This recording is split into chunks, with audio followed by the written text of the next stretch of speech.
बिस्मिल्लाहिर्रहमानिर्रहीम। अस्सलाम वालेकुम student, this is the lecture of class 6। That is 1 September 2020। Day is Tuesday. Math chapter है हमारे पास 12। एक्सरसाइज है हमारे पास 12। क्वेश्चन नंबर 1 से लेकर क्वेश्चन नंबर 13 तक हम कर चुके थे और आज हम करेंगे क्वेश्चन नंबर 14 से क्वेश्चन नंबर 22 तक, जो कि हैं पेज 173 पर।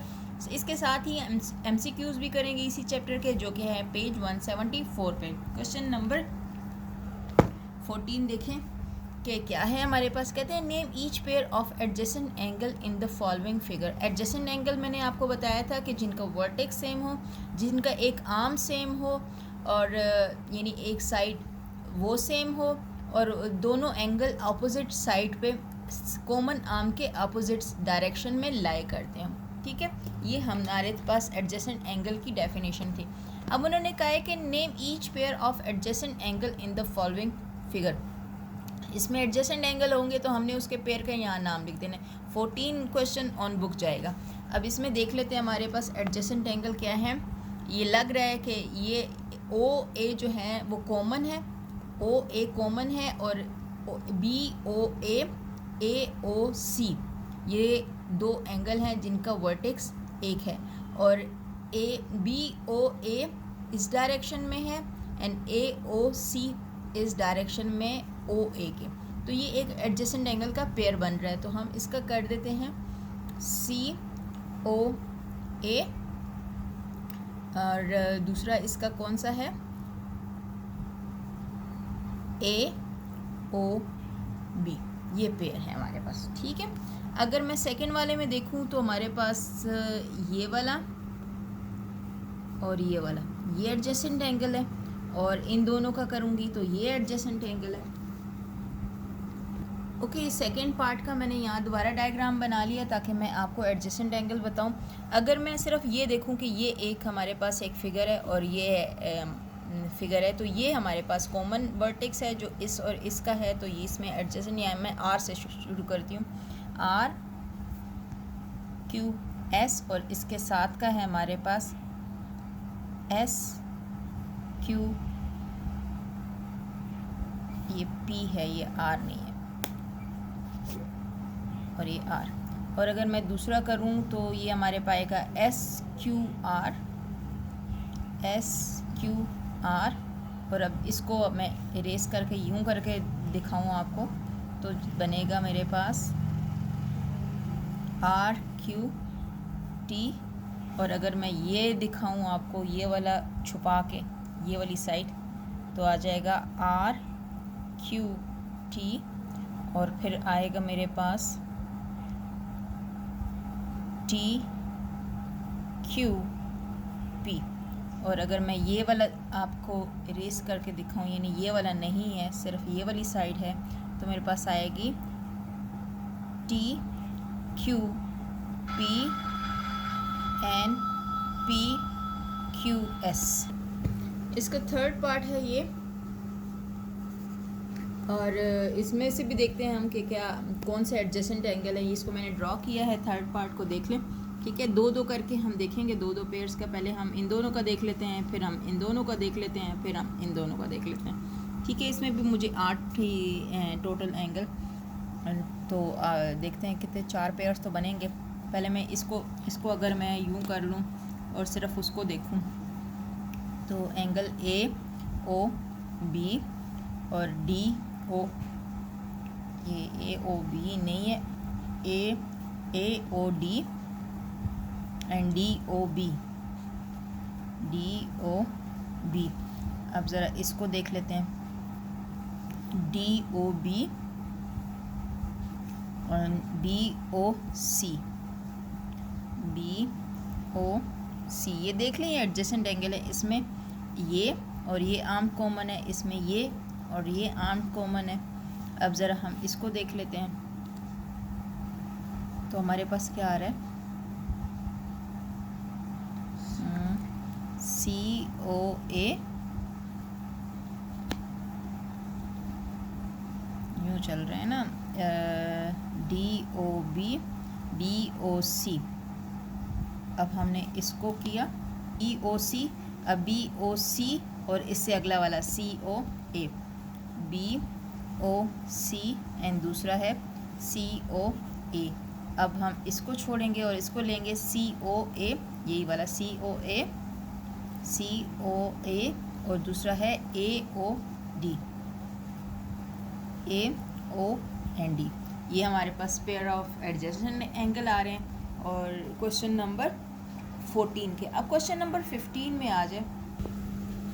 ये क्वेश्चन नंबर 15 में कहते हैं in the figure below A is equal to 50 degree, find the size of the other angles. ये दो लाइंस हैं, इंटरसेक्ट किया है। अगर दो लाइन इंटरसेक्ट कर रही हैं तो 4 एंगल क्रिएट होते हैं, ABCD। और मैंने आपको बताया था कि जब भी यूँ दो लाइन इंटरसेक्ट करें तो 4 अगर एंगल होते हैं तो आमने सामने वाले एंगल्स को क्या कहते हैं, वर्टिकली अपोजिट एंगल। और वर्टिकली अपोजिट एंगल हमेशा इक्वल होते हैं। तो इसमें A के अपोजिट है C और B के अपोजिट है D। तो हम इसको सॉल्व कैसे करेंगे, फाइंड कैसे करेंगे, ये देख लें। अगर हमारे पास A की वैल्यू है 50 तो C की वैल्यू क्या होगा। If angle A is equal to 50 degree, that's imply कि angle C is equal to angle A is equal to 50 degree. क्यों, वर्टिकली ऑपोजिट एंगल। ठीक है, साथ में रीज़न लिखना बहुत ज़रूरी है। अगर C is equal to 50 degree आ गया आपके पास, तो हम एंगल D कैसे फाइंड करेंगे। अगर एंगल D को मैं देखूँ यूँ करके तो यूँ ही आ रहा है, ये C है और ये D है, ये C और ये D, ये दोनों मिल के कितने बन रहे हैं, 180। तो अगला स्टेप होगा कि angle C plus angle D is equal to 180 degree. Angle C हमें मालूम है कि 50 डिग्री है और एंगल D हमें मालूम नहीं है कि कितना है। तो हम इसको यूँ कर लेते हैं, angle D is equal to 180 degree minus 50 degree. 180 में से हम निकाल लेंगे 50 डिग्री तो हमारे पास आ जाएगा 130 डिग्री। अगर D हमारे पास आ गया 130 डिग्री तो दैट्स इम्प्लाई कि angle D is equal to angle B। क्यों, क्योंकि वर्टिकली अपोजिट एंगल है हमारे पास। तो angle B will be also 130 degree. और रीज़न क्या लेंगे, वर्टिकली अपोजिट एंगल। ये हमारे पास क्वेश्चन नंबर 15 हो गया। ठीक है, एंगल A हमारे पास 50 आ गया तो हमारे पास angle C is also equal to 50 degree. तो एंगल C विल बी 50। अगर एंगल C 50 है तो हमारे पास D की क्या वैल्यू होगी, दोनों मिला के 180 बन जाती है। तो यहाँ से हम एंगल D फाइंड कर लेंगे।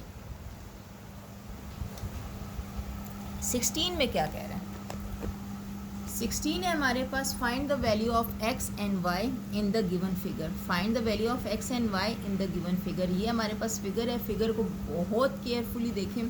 इसमें फिगर अगर आपको समझ आ जाती है तो बस आगे करने बहुत आसान हो जाएगा। ये याद रखें कि यहाँ से लेकर यहाँ तक कितना है, 120। यहाँ से लेकर यहाँ तक 120 है, क्योंकि यहाँ से लेकर यहाँ तक तो हमें पता है, क्योंकि स्ट्रेट लाइन में ये एक परपेंडिकुलर है और ये कितना होता है 90, ये कितना होता है 90। लेकिन यहाँ से लेकर यहाँ तक उन्होंने 120 का है और इतना सा पोर्शन कितना है, y है, और ये पोर्शन क्या है, x है, और ये पोर्शन क्या है 35। तो सबसे पहले हम यूँ कर लेते हैं कि हमारे पास जो 120 है, 120 degree that is equal to angle y plus 90 degree. वो कैसे, देखिए y और 90 डिग्री मिल के 120 बन रहा है। ठीक है, तो हमने क्या किया, 120 minus 90 degree is equal to angle y किया। 120 में से 90 निकाला तो हमारे पास आया 0 माइनस 0 और 12 में से 9 निकला तो बाकी बच गया 30। y is equal to 30 degree.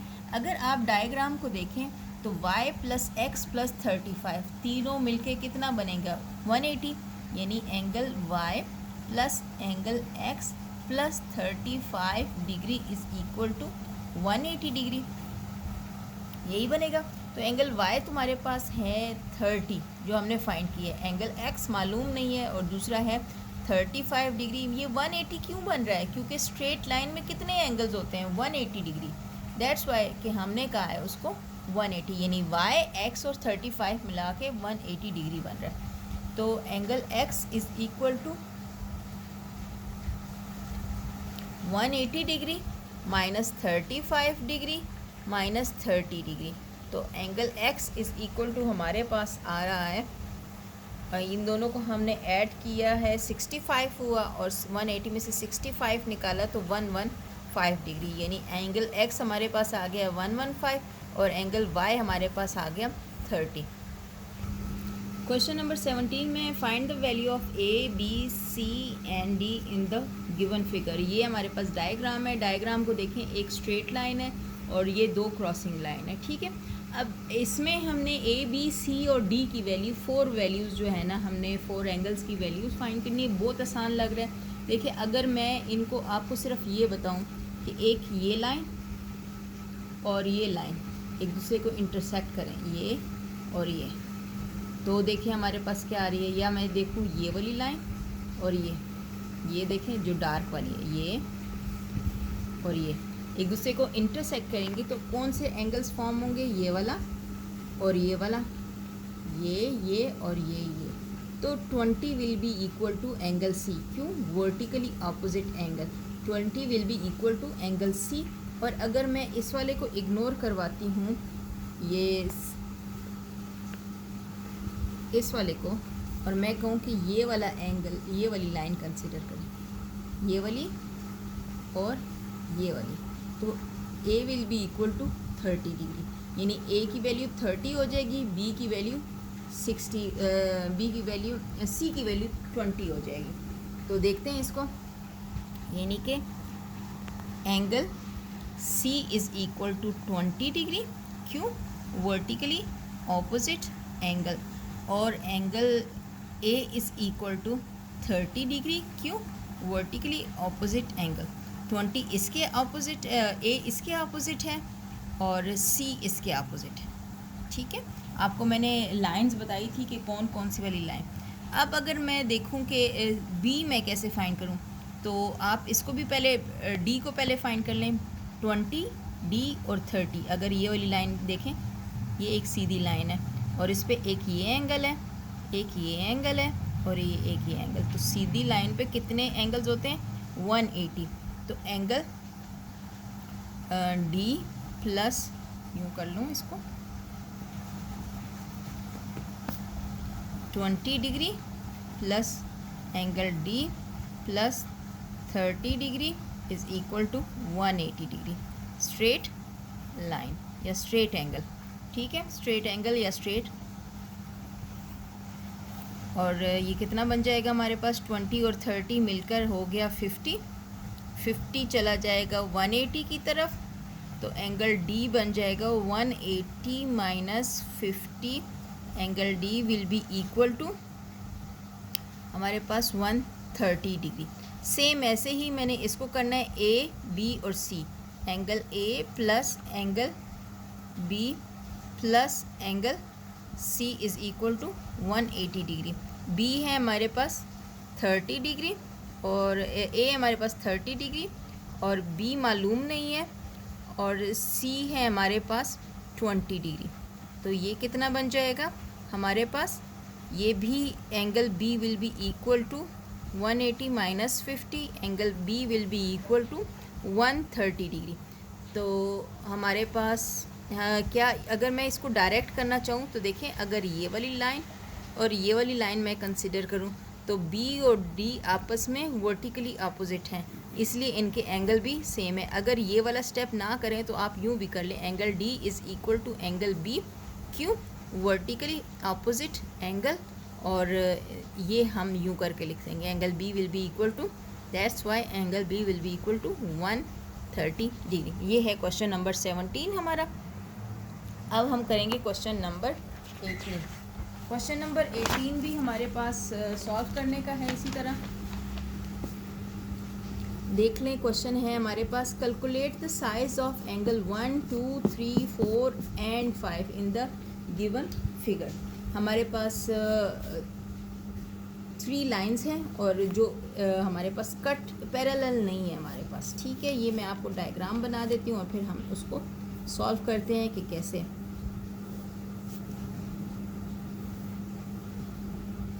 ये देख लें, हमारी डायग्राम है, ठीक है। मैं एंगल्स को यूँ बना लेती हूँ। अगर ये एंगल 1 है, ये 2 है, ये 3 है, तो ये 70 है, और ये 4 है, ये 5 है, ये 6 है, तो ये 55 है। यहीं से आपको पता चल रहा है कि कौन सा एंगल किसके बराबर है। ये एंगल 1 एंगल 2 है, ठीक है, ये डिग्रीज़ में नहीं है, ये एंगल है, सिर्फ डिग्रीज़ में क्या है 55 और 70 है, बाकी एंगल्स हैं। एंगल 2 इज़ इक्वल टू 70, क्यों, vertically opposite angle, angle 2 is equal to 70 degree, ठीक है। अगर एंगल 2 70 डिग्री है तो हम यूँ करके एंगल 1 फाइंड कर सकते हैं। ये कितना है 180, angle 1 plus 70 degree is equal to 180 degree, दोनों मिला के। तो angle 1 is equal to 180 degree minus 70 degree is equal to 110 degree. अगर एंगल 1 110 है तो एंगल 3 जो है एंगल 1 के इक्वल है और वो भी 110 होगा, सही है। अब हम इस वाले सर्कल पे आ जाते हैं, तो वो देखिए कि angle 5 will be equal to 55, angle 5 is equal to 55, क्यों 55, वर्टिकली ऑपोजिट एंगल, ठीक है। तो 4 को फाइंड कर लेते हैं, angle 4 plus 55 degree is equal to 180 degree, क्यों, स्ट्रेट एंगल, स्ट्रेट एंगल। तो ये हमारे पास एंगल 4 इज़ इक्वल टू आ गया 180 डिग्री माइनस 55, तो एंगल 4 इज़ इक्वल टू हमारे पास कितना आ गया 180 माइनस 55 125 डिग्री। तो अगर एंगल 4 125 है तो angle 6 will be equal to angle 4, क्यों, वर्टिकली ऑपोजिट एंगल, और इसकी भी 125 डिग्री होगी। तो हमारे पास देखें एंगल 2 भी आ गया, एंगल 1 भी आ गया, एंगल 3 भी आ गया, एंगल 4 भी आ गया और एंगल 6 भी आ गए, सारे के सारे हमारे पास एंगल आ गए, एंगल 5 भी आ गए, ठीक है। अब अगर हम आ जाते हैं क्वेश्चन नंबर 19 पे, कहते हैं find the size of the angles mark from 1 to 9 in the figure. Figure हमारे पास दी हुई है, इसको अलहदा से सॉल्व करेंगे, इसको अलहदा से सॉल्व करेंगे, इसको अलहदा से सॉल्व करेंगे बिल्कुल वैसे ही जैसे हमने इसको ऊपर वाले को किया था, इस सर्कल को सॉल्व किया था, बिल्कुल इसको भी ऐसे ही करेंगे।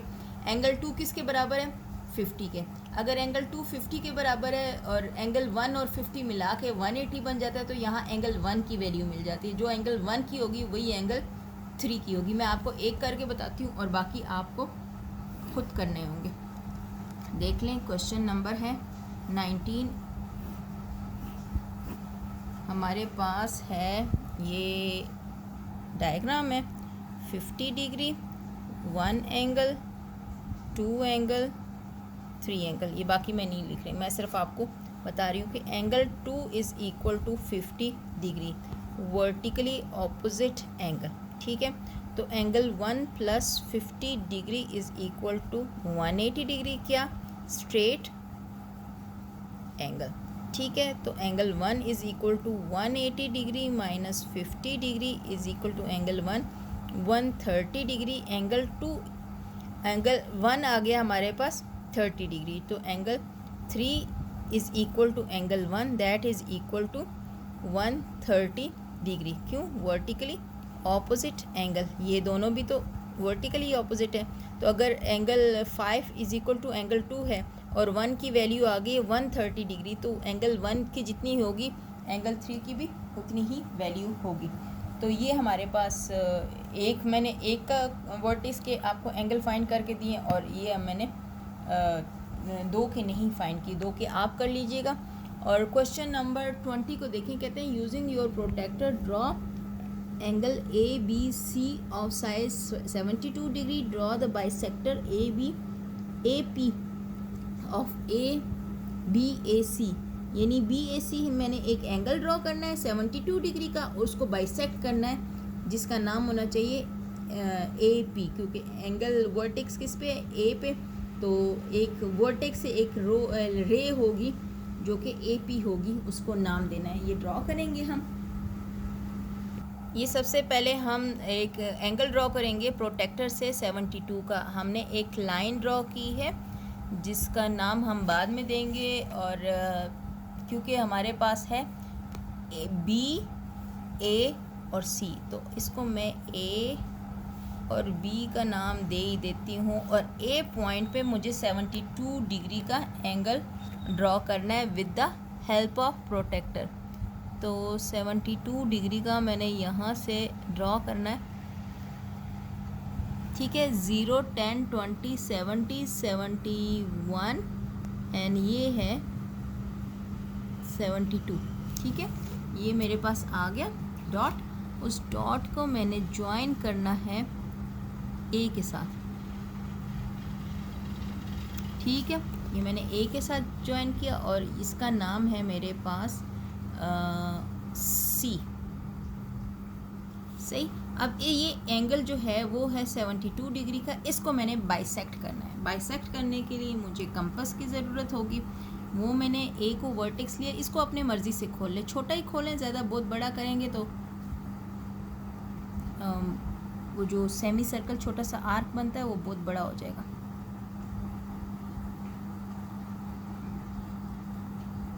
ये देखें, इसको हमेशा आपने कंपास से ही ड्रॉ करना है, हाथ से नहीं।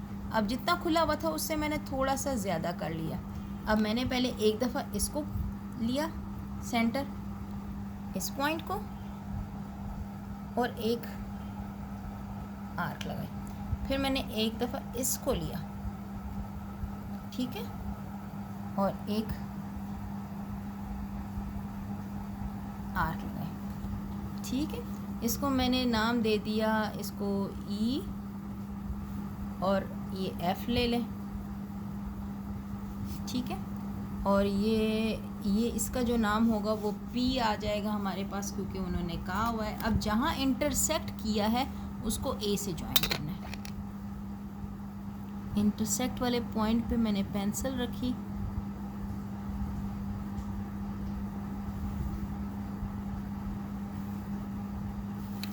ठीक है। और ए हमारे पास आ गया ए पी, ये क्या हो गया, ये पी हो गया। और ये बाइसेक्ट किए इसने एंगल 72 डिग्री को, ठीक है।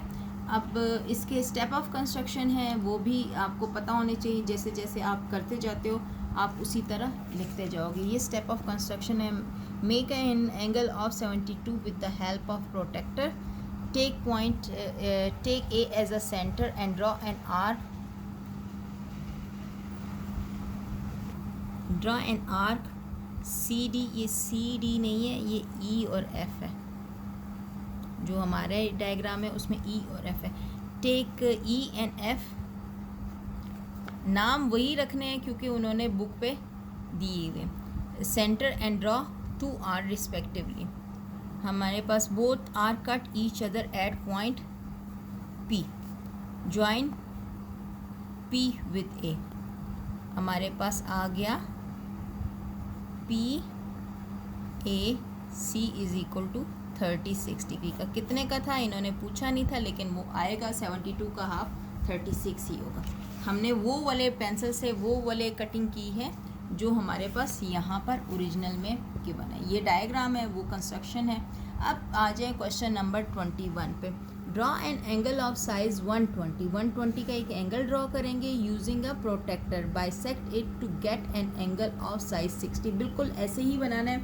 इसमें हमने 72 का ड्रॉ किया था, अगले वाले में हमने 120 का ड्रॉ करना है। देख लें, बहुत आसान है, जल्दी जल्दी कर लेते हैं। इसमें कोई रिस्ट्रिक्शन नहीं है नाम की। एक एंगल वो लाइन ड्रॉ की, ए एंड बी नाम दिया मैंने, और ए पे रख के मैंने एक एंगल ड्रॉ करना है जो कि 120 का होना है। 0 से स्टार्ट किया, 120 पे मैंने इसको डॉट लगाई और 120 को ए से हमने ज्वाइन किया,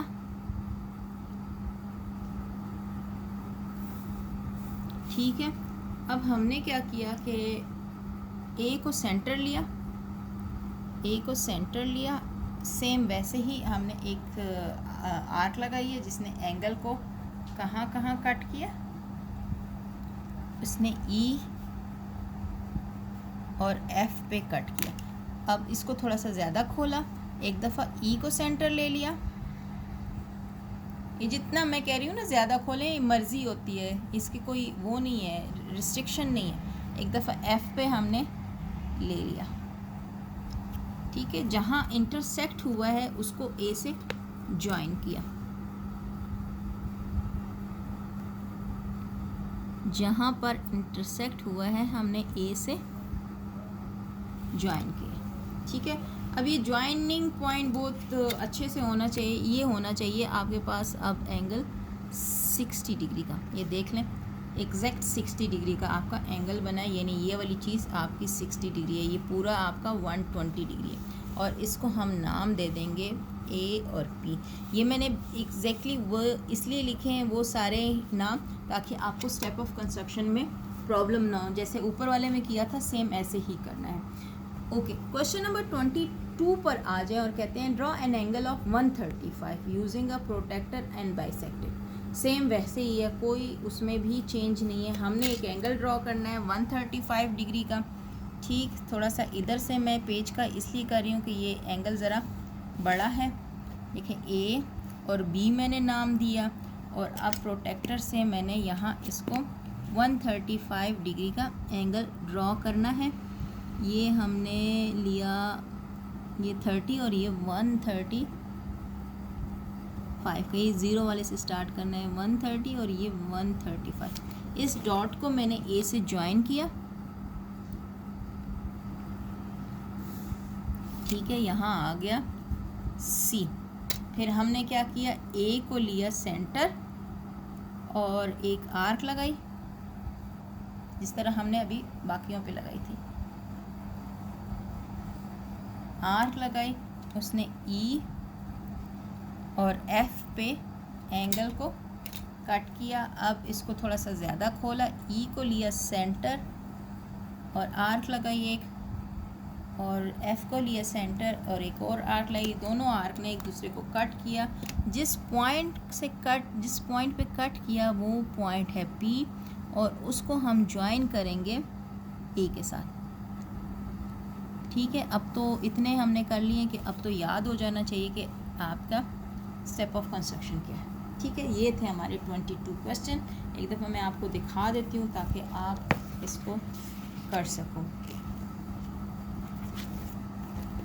और इससे पहले हम लोग MCQs कर लेते हैं। MCQs थोड़े से हैं, बस वो करके फिर मैं आपको आज का काम पूरा दोबारा एक दफ़ा बता देती हूँ कि आज हमने क्या क्या किया।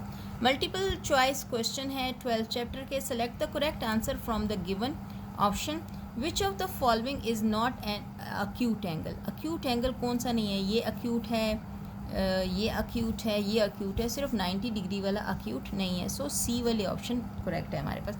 विच of the following is an obtuse angle. Obtuse angle ये 180 से बड़ा है, ये 180 है, ये 240 है, तो ये 180 से छोटा है और 90 से बड़ा है, तो A option is correct option. Interior angle of a triangle add up to 180, क्योंकि मैंने हमेशा आपको बताया sum of angle of a triangle is 180, यानी एड अप टू 180, वह उससे ज़्यादा ऐड होते नहीं है, 180 ही आता है उनका सम, उससे कम और ज़्यादा नहीं होता। 4 पे आ जाएँ। 2 right angles form a straight line. बिल्कुल 2 राइट एंगल जो है, अगर एक ये राइट एंगल है और एक दूसरा राइट एंगल हो जाएगा तो हमारे पास क्या आएगा, ये कहते हैं true not true, true only when they are adjacent to each other. देखा होंगे उसी वक्त दोनों एंगल उसी वक्त स्ट्रेट लाइन बनाएंगे जब वो एडजेसेंट होंगे, उनका वर्टेक्स सेम होगा। तो ये जो सी वाला है ना वो ज़्यादा करेक्ट है ए वाले से, क्योंकि ए वाला हमेशा करेक्ट नहीं होगा। कहते हैं 2 obtuse angle are always supplementary. कहते हैं 2 ऑब्ट्यूस एंगल ऑलवेज सप्लीमेंट्री होंगे, ज़रूरी नहीं। सप्लीमेंट्री एंगल्स वो होते हैं कि उनको अगर ऐड करो तो 180 आ जाए, तो इसमें एक 30 भी हो सकता है और एक हो सकता है, अगर दूसरा कितना होगा 150, तो ये एक ऑब्ट्यूस एंगल है और एक अक्यूट एंगल है, दोनों ही ऑब्ट्यूस एंगल होना ज़रूरी नहीं है। सो बी ऑप्शन है हमारे पास फॉल्स, ये वाली करेक्ट ऑप्शन है।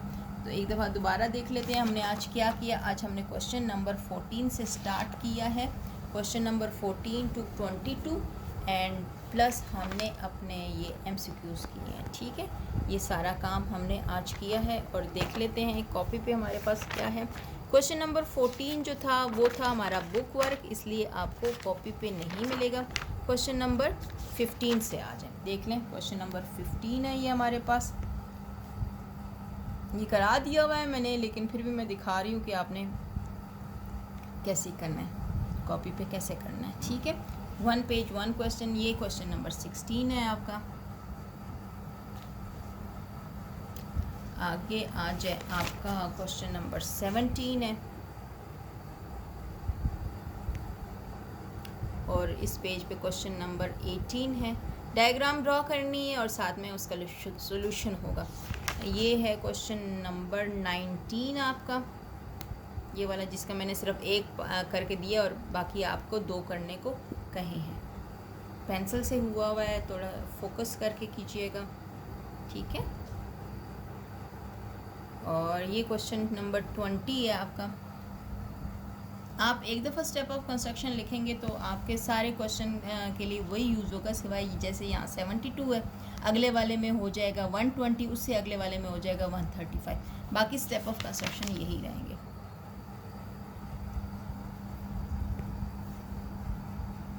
ये है क्वेश्चन नंबर 21 और ये है क्वेश्चन नंबर 22। इसी तरह नीट कीजिएगा ताकि आपको बाद में समझने में आसानी हो। बस अपना काम कंप्लीट कर लें। क्वेश्चन ये चैप्टर 12 आपका कंप्लीट हो गया है। नेक्स्ट इंशाल्लाह हम स्टार्ट करेंगे चैप्टर 13। अपना काम बहुत अच्छे से करें और अपना बहुत ख्याल रखें क्योंकि स्कूल भी खुलने वाले हैं इंशाल्लाह, और आप अपना काम कंप्लीट कर लें उस वक्त तक, ताकि आपके पास कोई रीज़न ना हो कि मैंने किया नहीं, मैंने क्यों नहीं किया, किस लिए, क्या रीज़न थी। कोई रीज़न नहीं सुनेगी टीचर, क्योंकि टीचर आपको करा चुकी है और आपको हर क्वेश्चन दिखा भी चुकी है।